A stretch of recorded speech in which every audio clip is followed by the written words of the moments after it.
আজও কিছু হলো না। এভাবে আর কতদিন চলবে? মা মা জঙ্গল থেকে এই কাঠকুটো আনতে পারলাম, আজও আর কিছু জুটলো না। কি করে যে চলবে আমাদের? মা, আমাকে কিছু খেতে দাও না। বাবা, ঘরে তো দানাটুকু নেই, কি খেতে দেবো তোকে? তোরা কিছু আনবি এই ভরসাতেই তো আমি বসেছিলাম। না, এভাবে আর চলবে না। আমি এখনই বেরোবো, যে করেই হোক নিজের ভাগ্যকে জয় করতেই হবে। রাজামশাইয়ের কাছে যাব, কিছু একটা জোগাড় হবেই। কাল সকালে যাস। না, আমাকে এখনই যেতে হবে।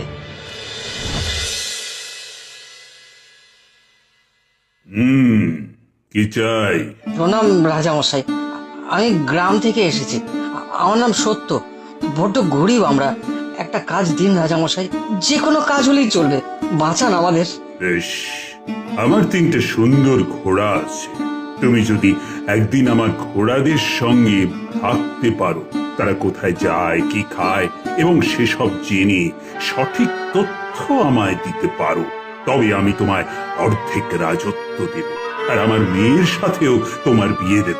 আর যদি সঠিক তথ্য না দিতে পারো বা মিথ্যে তথ্য দাও, তবে চাবুক মেরে তোমার পিঠের ছাল আমি তুলে নেব। ইয়ার এমন কি কাজ রাজামশাই? আমি পারবো, আমি রাজি। বেশ, তাহলে কাল সকালেই আস্তাবলের সামনে এসো।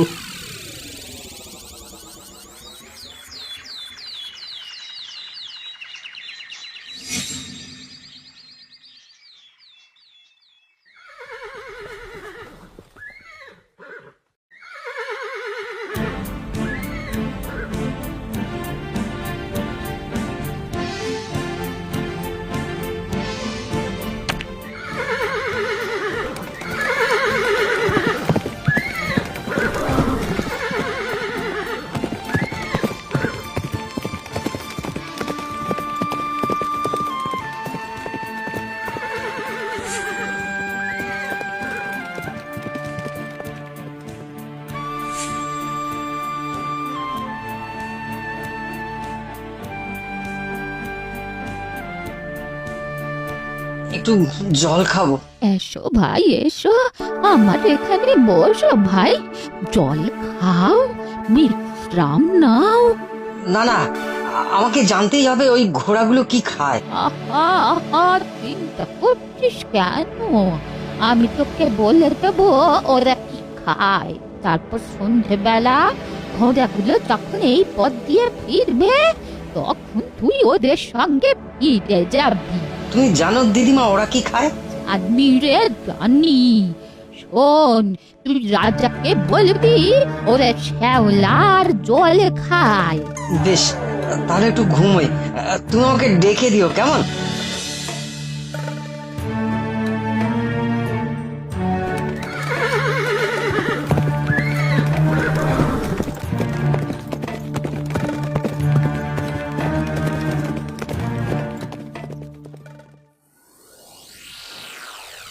এই সারাদিন ঘোড়াদের ঠিক মতো দেখাশোনা করেছিলে তো? নিশ্চয়ই মহারাজ। বলো তবে, ওরা সারাদিন কি খেয়েছে? ওরা ওই শ্যাওলার জল খেয়েছে। সেবাই, এই মিথ্যুকটার পিঠে চাবুক মারো আর রাজপ্রাসাদ থেকে বার করে দাও। না না না না, আমাকে ছেড়ে দিন, আমাকে ছেড়ে দিন।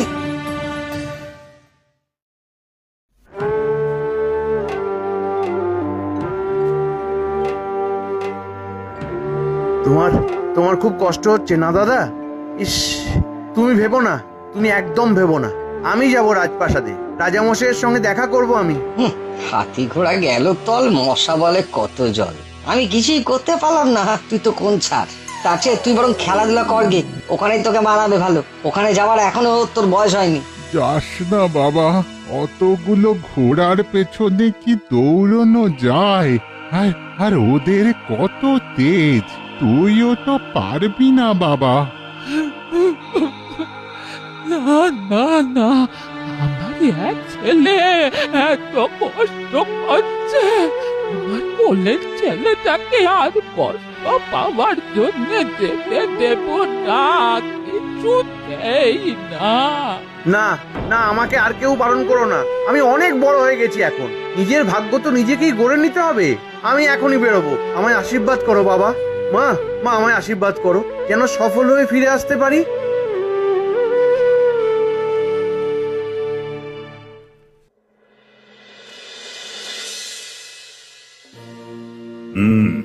সবই তো শুনলাম, কিন্তু তুমি তো ভীষণ ছোট। তুমি কি পারবে অতগুলো ঘোড়ার সাথে দৌড়তে? মহারাজ, আমি বাড়ি থেকে জোর করে চলে এসেছি, কারণ আমি জানি আমি পারবোই।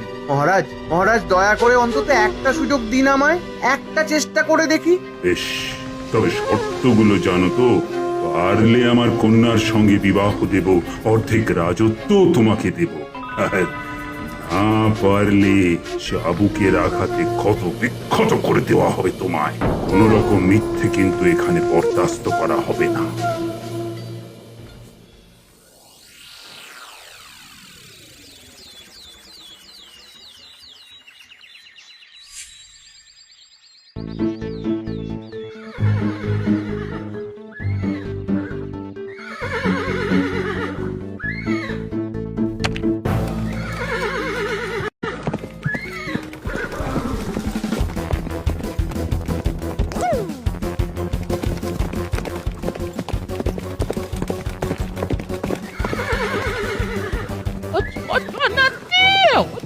ছুটিস না বাপ, ছুটিস না। দাঁড়া রে দাঁড়া, শোন শোন। না গো ঠাকুমা, সময় নেই আমার। আমাকে জানতেই হবে যে ঘোড়াগুলো কি খায়।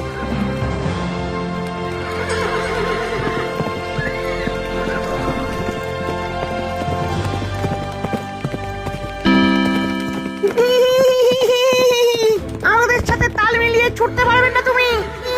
তুমি তুমি আমার পিঠে ওঠো, ওঠো, ওঠো শিগগির।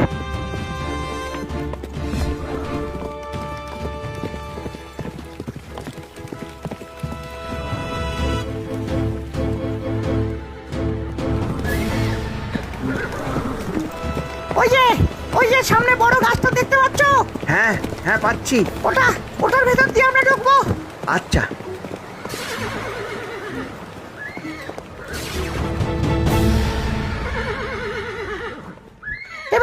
এবার মাটি থেকে তলোয়ারটা তুলে নিজের কাছে রেখে দাও।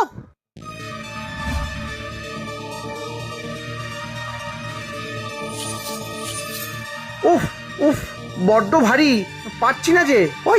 ওই যে জাদু কলসিতে যে জলটা আছে, খাও খাও, ওটা শক্তি হবে, খাও।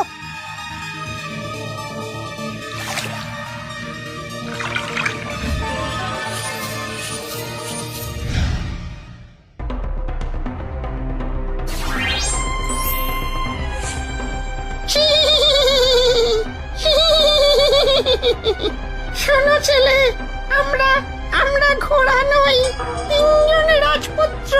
জাদু বুড়ির মায়া জালে আমরা বন্দী।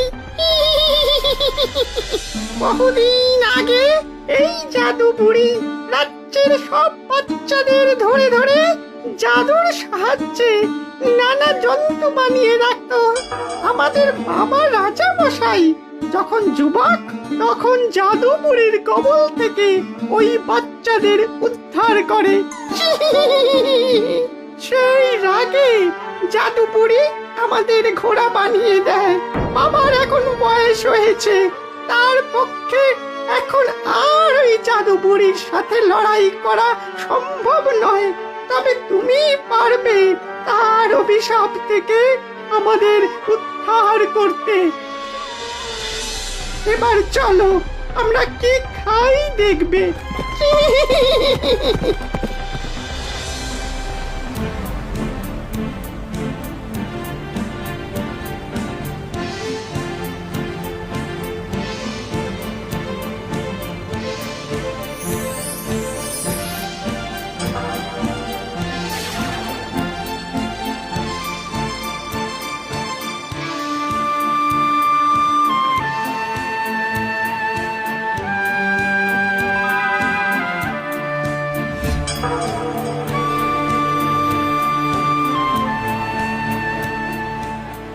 বিকেল হতে চললো, এবার আমাদের ফিরতে হবে।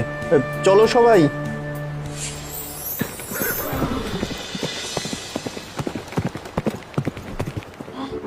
এমন কেন হচ্ছে যেন আমার বিরুদ্ধে ষড়যন্ত্র চলছে, আমাকে মেরে ফেলার ষড়যন্ত্র। আমার শরীরে আমার জ্বালা করছে কেন?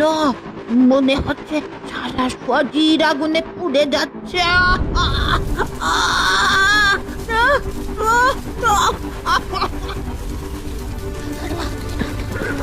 পুড়ে গেল, পুড়ে গেল। আমার সব জাদু শক্তি চলে গেল। আমার জাদু শক্তি শেষ হয়ে যাচ্ছে।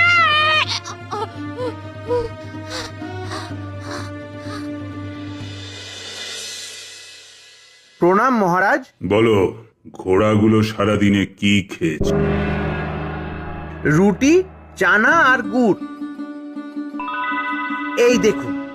বাহ বাহ বাহ, ওরে কে আছিস? বিয়ে জোগাড় কর, আরে সানাই বাজা। মহারাজ, মহারাজ আগে আমি আমার মা, বাবা ও দাদাকে নিয়ে আসি, তারা বড়ই কষ্টে আছেন। চিন্তা করো না, আমি লোক পাঠাচ্ছি। তুমি বিয়ের জন্য প্রস্তুত হও, আর এখন থেকে অর্ধেক রাজ্য তোমার।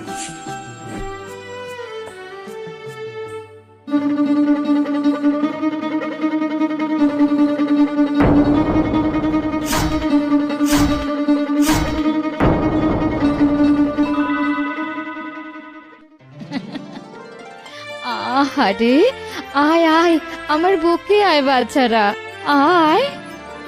দাদারা, কতদিন পর তোমাদেরকে পেলাম।